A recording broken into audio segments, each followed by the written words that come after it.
నిజ నిర్ధారణకు అంతిమ నిర్ణయం డిఎన్ఏ టెస్ట్. ఉన్నది ఉన్నట్లుగా వాస్తవాలను శోధించి వివరించే మన డిఎన్ఏ టీవీ, మన రాష్ట్రం, మన ఛానల్. ఓం నమో వెంకటేశాయ. తిరుమల తిరుపతి దేవస్థానం ఆధ్వర్యంలో 2010లో ఇక్కడ పొన్నమ్మ తోటలో ఇక్కడ వెంకటేశ్వర స్వామి ఆలయం నిర్మించడం జరిగింది. తర్వాత ప్రతి సంవత్సరము వార్షికోత్సవం జరుపుకుంటూ 12 సంవత్సరాల కాలాన్ని ఈ ఆలయం పూర్తి చేసుకున్న సందర్భంలో తిరుమల తిరుపతి దేవస్థానం ఆగమ పండితుల సూచనల మేరకు ప్రతి 12 సంవత్సరాలకి ఒక ఆలయానికి మహాసంప్రోక్షణ, అష్టబంధన అనే కార్యక్రమము జరుపుట ఆనవాయితీ. ఇదే క్రమంలో ఈ ఆలయానికి కూడా 12 సంవత్సరాలు పూర్తి చేసుకున్న కాబట్టి ఈ నెల 26వ తారీఖు నుంచి 31వ తారీఖు వరకు మహా సంప్రోక్షణ, అష్టబంధన కార్యక్రమాలు, మహాశాంతి హోమాలు జరుపుటకు తిరుమల తిరుపతి దేవస్థానం చైర్మన్ గారు, కార్యనిర్వహణాధికారి ఆదేశాల మేరకు మేము ఇక్కడ విజయవాడకి సంబంధించిన అధికారులందరూ, ఇంజనీరింగ్ విభాగం అయితేమి ఏ విభాగమైనా అన్ని విభాగాల సహకారంతో, డోనర్ల సహకారంతో, ఆలయ భక్తుల సహకారంతో ఈ కార్యక్రమాన్ని చేపట్టడం జరిగింది. ఈ కార్యక్రమంలో మనకి 26వ తారీఖున సాయంత్రం అంకురార్పణ జరుపుతారు. తర్వాత ప్రతినిత్యము ఇక్కడ హోమాలు, ఉదయము సాయంత్రము హోమాలు జరుగుతాయి. ఈ 4 రోజులు స్వామి ఆలయంలో లోపల గర్భాలయంలో స్వామిని ఆహ్వానం చేసి ఇక్కడ కుంభంలోకి తీసుకుంటారు. తర్వాత 30వ తారీఖు సాయంత్రం మహాశాంతి అభిషేకం ద్వారా స్వామిని తిరిగి విగ్రహంలోకి ఆహ్వానం చేస్తారు.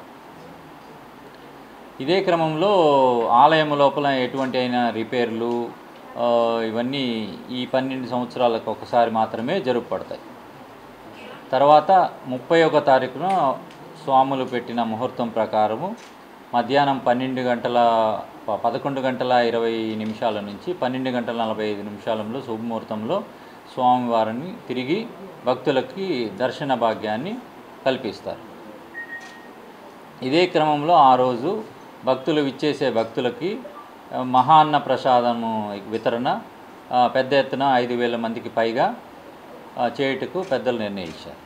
ఓం నమో వెంకటేశాయ. స్వామి మీరు మాట్లాడండి. ఈ 4 రోజుల పాటు భక్తులకి దర్శనము ఇక్కడ హోమము దగ్గర ఉండే, హోమగుండం దగ్గర ఉండే స్వామినే, కుంభంలో ఉండే స్వామినే ఆయన దర్శనం ఇస్తారు. ఆ 4 రోజులు మనకి ఆగమ ప్రకారము దర్శనం ఇక్కడ ఆలయంలో నిలిపివేయబడుతుంది. ఎందుకంటే విగ్రహానికి అష్టబంధన, ఏదైనా రిపేర్లు ఉన్నవి చేయుటకు వీలుగా ఉండే విధంగా భక్తులకు ఆలయంలో దర్శనం ఉండదు. అక్కడ హోమగుండంలో ఉంటుంది, హోమం జరిగే దగ్గర ఉంటుంది. మిగతా వివరాలు మన పంతులు గారు వివరిస్తారండి. ఓం నమో వెంకటేశాయ. కళ్యాణాద్భుతగాత్రాయ కామితార్థప్రదాయిని శ్రీమద్వేంకటనాథాయ శ్రీనివాసాయ మంగళం.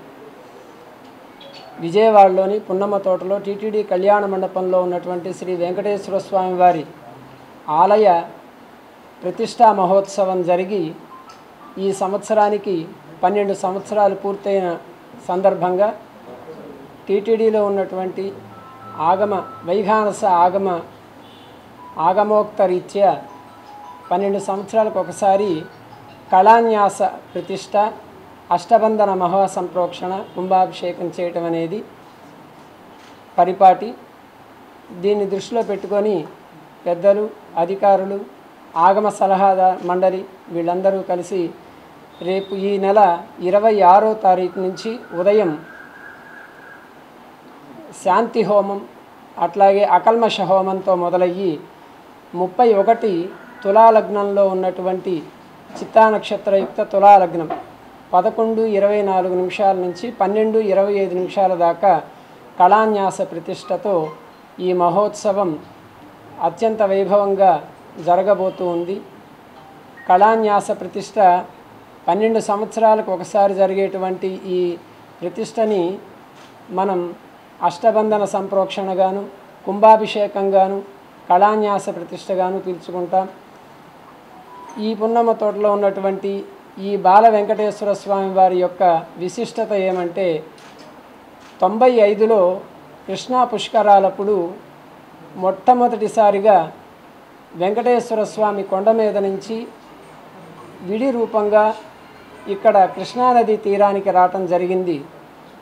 అక్కడ పుష్కరాలు కాగానే ఈ టీటీడీ కళ్యాణ మండపంలో ఉన్నటువంటి ఆఫీస్ రూమ్లో ఉంచి తదనంతరం ఆ విగ్రహానికి పూజలు పునస్కారాలన్నీ చేసిన తర్వాత 2010లో ఇక్కడ భక్తుల యొక్క ఉత్సాహంతోనూ అట్లాగే అధికారుల యొక్క ప్రోత్సాహంతోనూ ఇక్కడ మందిరాన్ని అనగా గుడిని నిర్మించటం జరిగింది.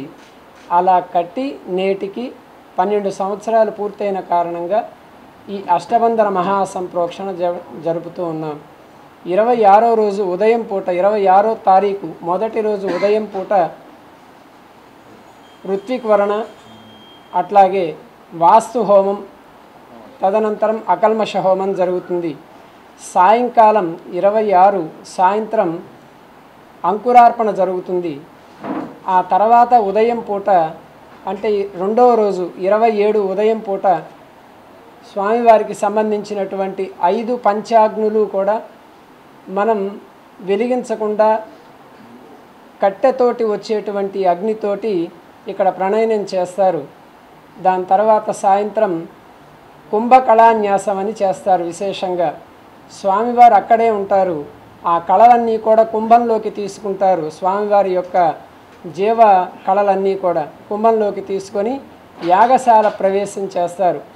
ఆ రోజు నుంచి అనగా 27 రాత్రి నుంచి యాగశాల దర్శనం ఉంటుంది. స్వామివారి మందిరంలో లేకుండా దేవాలయంలో లేకుండా. ఆ తర్వాత ఆ గర్భాలయంలో ఉన్నటువంటి ఏవైనా చిన్న చిన్న పనులు లాంటివి ఏవైనా ఉంటే అవి చేసుకున్న తర్వాత 30 మధ్యాహ్నం ఉదయం పూట అష్టబంధనం యొక్క విశేష ఆరాధన జరుగుతుంది. ఆ జరిగిన తర్వాత అష్టబంధనం స్వామివారికి పూసిన తర్వాత మధ్యాహ్నం 4 గంటలకి స్వామివారికి మహాశాంతి హోమంతో పాటుగా అభిషేకం చేస్తారు. ఆ అభిషేకం చేసిన తర్వాత 31 ఉదయం పూట కళాన్యాసం జరుగుతుంది. మళ్ళా స్వామివారి కళలన్నీ కూడా విగ్రహంలోకి నిక్షిప్తం చేయడం జరుగుతుంది. ఈ కార్యక్రమంతో పాటుగా విశేషంగా ఇక్కడ కొన్ని వేల కొలది మందికి అన్నప్రసాద వితరణ చేయడానికి ఇక్కడ భక్తులు అధికారులు సన్నద్ధం చేస్తూ ఉన్నారు. ఈ విషయాన్నన్నింటినీ కూడా గమనించి దగ్గరగా ఉండేవాళ్ళు కాకుండా దగ్గరగా ఉండేవాళ్ళు ఎటు వస్తారు, దూరంగా ఉండేవాళ్ళు కూడా ఈ విషయం తెలుసుకొని స్వామివారిని దర్శించడానికి వస్తారని చెప్తూ ఓం నమో వెంకటేశాయ.